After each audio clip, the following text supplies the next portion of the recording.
রাতের নীরবতায় ভয়ানক হয়ে উঠছে রাজধানীর ফ্লাইওভারগুলো। প্রতিনিয়ত বাড়ছে ছিনতাইয়ের মতো ঘটনা। ফ্লাইওভার ব্যবহার করে চলাচলকারীরা বলছেন, নষ্ট সড়কবাতি আর পুলিশের টহল না থাকার সুযোগ নিচ্ছেন অপরাধীরা। রাতের রাজধানী ঘুরে আরও জানাচ্ছেন সহকর্মী মাহাদি সেকেন্দার। জাদুর শহর ঢাকা, রাতের সাথে তার দিনের ফারাক অনেক।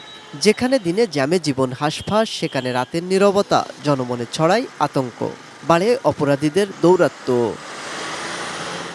বিশেষ করে রাত যত গভীর হয়, রাজধানীর ফ্লাইওভারগুলো হয়ে ওঠে ততটাই শুনশান, নিস্তব্ধ। সঙ্গে ফ্লাইওভারগুলোর বহু জায়গায় নষ্ট হয়ে পড়ে থাকা সড়কবাতিগুলো সেই নিস্তব্ধতাকে আতঙ্কে রূপ দিচ্ছে প্রতিনিয়ত। ফলে আতঙ্ক নিয়েই চলাচল করতে হচ্ছে সবাইকে। আলো না থাকার কারণে অনেকে ধরুন বিশেষ করে ফ্লাইওভারগুলোতে সুতা টেনে দেয়, বাইকারদের জন্য বিশেষ করে বেশি প্রবলেম হয়। এছাড়াও দেখবেন ফ্লাইওভারের মধ্যে অবাধে চিন্তাকারীরা এখন চলাচল করে। আলোটা অবশ্যই প্রয়োজন আছে, তার কারণ এটা মানুষ একটা আতঙ্কের মধ্যে থাকে এবং এখানে দুষ্কৃতিকারীরা একটা অবস্থা নিতেই পারে। চিনতে পারছে আগের আমরা তো অনচিপা যাবা গাড়ি নিয়ে যাই না আগের মতো। এখন মেন রাস্তা ছাড়া আমরা গাড়ি নিয়ে কখনো যাই না। একটা আতঙ্ক মনে হয়, অন্ধকার, লাইট নাই।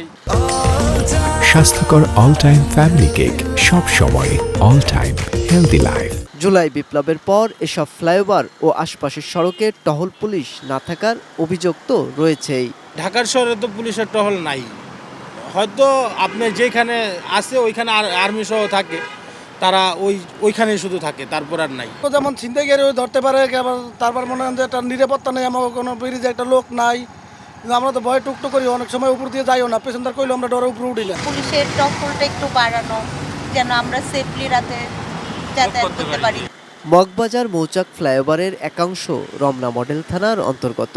তবে রাতে পুলিশের টহল কার্যক্রম নিয়ে ক্যামেরার সামনে কথা বলতে রাজি হননি এ থানার ভারপ্রাপ্ত কর্মকর্তা। মাহাদি সেকেন্দার, এটিএন নিউজ, ঢাকা।